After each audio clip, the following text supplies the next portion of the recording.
The hope and goal with every NBA trade is to try and make the team better by giving away as little as possible and getting back as much as you can in return. Well, in these 7 trades, these teams pretty much did the opposite of that. And there's way too many bad trades in NBA history to look at all of them, so we're gonna look at the 7 worst trades of the past 10 years, starting with Number 7, the bad Isaiah Thomas trades. IT was in a string of terrible trades here for most of his career, so we're gonna go through all of them. He started out on the Kings, surprised everyone, and was putting up 20-6 by his 3rd year in the league. And the Kings, pouncing on an opportunity to mess up their roster as soon as they see one, traded him away to the Suns for a trade exception and Alex Oriaki, who never played a game for them. And seeing the player that Thomas would become, this is definitely one of the most lopsided trades this decade. But it doesn't stop there, because it gets worse with the fact that the Suns made that trade when they already had Eric Bledsoe and Goran Dragic. So now they had 3 starting caliber point guards, and when it shockingly didn't work, they traded Thomas, who had just put up 15 a game for them coming off the bench, for Marcus Thornton and a 1st round pick. And I mean, that's not as bad because of the pick, but it's still bad. And his lopsided trades continue with number 6, when the Cavs traded Kyrie Irving to the Celtics. But this time, Isaiah Thomas is on the other end of the bad trade, when the Celtics traded him along with Jay Crowder and a 1st round pick to the Cavs in exchange for Kyrie Irving. Now, Kyrie demanded to be traded before the 2017 season started, and that put Cleveland in the hot seat, which meant that they had to find a trade that would keep LeBron happy and quick. And a lot of the time, when a scenario like this happens, teams usually end up getting a bad deal in return, and that's what happened here. Isaiah Thomas was just coming off of putting up 29 points a game for the season and going off in the playoffs before going out with a hip injury. But even with his insane season, it was still known that Kyrie Irving and a couple of other guys were still better point guards. But given their situation, the Cavs went through with trading Kyrie to the Celtics. Now the Cavs almost declined the trade when they learned about the severity of Isaiah's hip, but an extra 2nd round pick convinced them to take the deal, and they instantly regretted it. Because Thomas was never fully healthy and got traded away halfway through the year for Jordan Clarkson and Larry Nance Jr. And then that Nets pick ultimately turned into Colin Sexton, which means that they ultimately got these 3 guys for arguably the 2nd best point guard in the league, making this without a doubt one of the worst trades of the decade. And on top of that, a rumor did go around that one of the reasons LeBron left was because of how badly the Cavs handled this situation. So on top of all of that, it partly cost them LeBron James too. Meanwhile, the Celtics have been one of the top teams in the East for the past 2 seasons, with a big thanks to Kyrie. Number 5, the Pacers trade Kawhi Leonard for George Hill. The Spurs drafted George Hill back in 2008, and ever since then, the Pacers had a weird obsession with him. They tried to make a trade for him that season, and that failed. And then in 2010, they almost traded away the 10th pick in the draft for him, but instead decided to take Paul George. So for that season, the Pacers had Danny Granger and a young Roy Hibbert, Paul George, and Lance Stevenson. But throughout the season, their one main weakness was at point guard. So during the 2011 draft, with the 15th overall pick, the Pacers picked Kawhi Leonard and immediately traded him to the Spurs for Hill. To think that that Pacers team could have added Kawhi Leonard is insane. But instead, as we all saw, George Hill played for the Pacers for 5 seasons, averaging 12 points and 3 assists a game, and was never able to help the Pacers dethrone the LeBron-led Miami Heat. But on the other hand, for the Spurs, Kawhi Leonard quickly became one of the best players in the league, a 2-time Defensive Player of the Year, consistently showed up in the MVP race, averaged over 25 a game in his best season there. Oh yeah, and was the guy on one of the teams that could actually stop LeBron James in the Heat when the Spurs won the championship in 2014, and Kawhi won the Finals MVP award. Now, of course, the Spurs were a much better team than the Pacers, but you still gotta wonder if the Pacers could have stopped the Heat in those close Eastern Conference series by adding one LeBron stopper in Kawhi Leonard.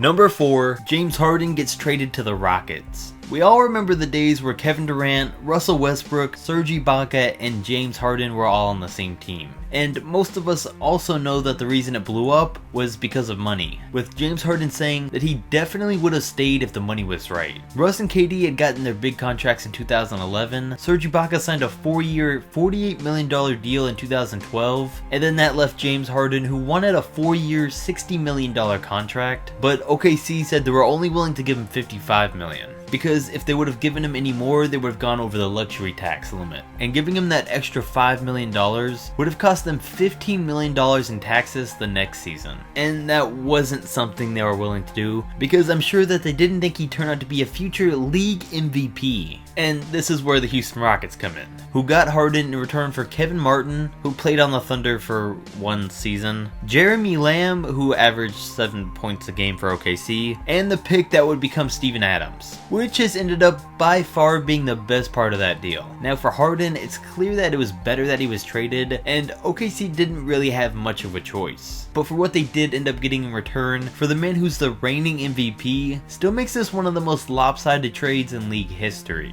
Number 3, the Clippers trade away the KYRIE Irving pick. Now this is a terrible trade that I forgot actually went down, and honestly could have cost the Clippers a championship. Because back in 2010, the Clippers had just gotten Blake Griffin, Al-Farouq Aminu, and Eric Bledsoe in the NBA draft, to team up with guys like Eric Gordon, Chris Kaman, DeAndre Jordan, and Baron Davis, who they already had on the roster. But then you fast forward to the 2011 trade deadline that year, and they're 16 games under 500.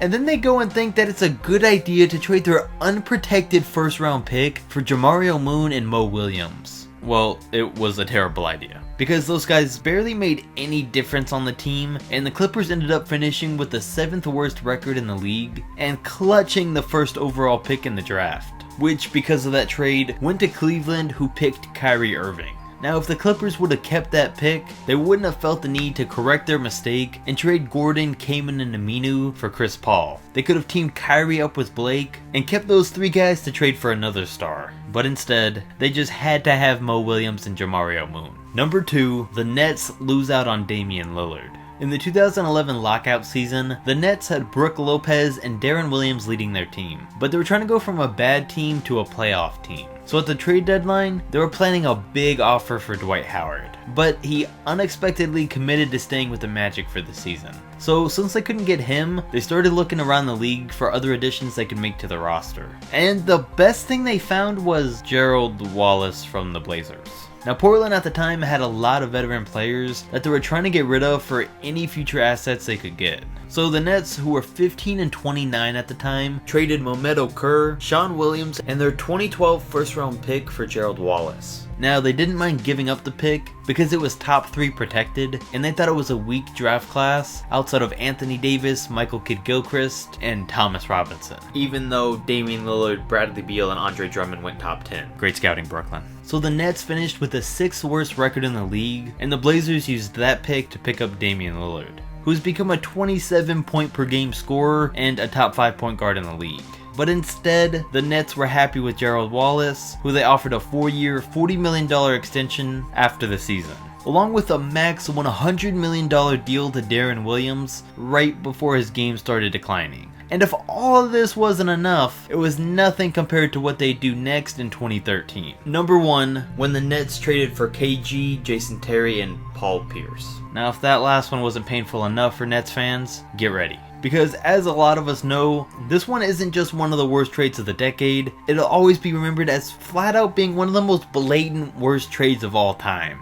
So by the 2013 offseason, the Nets had Brook Lopez, Darren Williams, Joe Johnson, and the previously mentioned Gerald Wallace on the roster, while the Celtics were seeing the end of their dominance as a Big 3, or Big 4, come to an end with Ray Allen leaving the team, and Paul Pierce and Kevin Garnett aging well past their primes. But seeing how the Nets just moved to Brooklyn, and were New York's newest team, Nets management felt that they needed to create a buzz around them to help them compete with the Knicks. So for a 37-year-old Kevin Garnett, a 36-year-old Paul Pierce, and a 36-year-old Jason Terry, the Nets traded away 5 players in Keith Bogans, Marshawn Brooks, Chris Humphries, Chris Joseph, Gerald Wallace, and 4 unprotected first-round picks. And since then, Boston has turned those picks into Jaylen Brown, Jason Tatum, and pieces in the KYRIE Irving trade, which has led the Celtics to never missing a beat even after all 3 of their Big 3 retired. And they're right back to being one of the best teams in the league.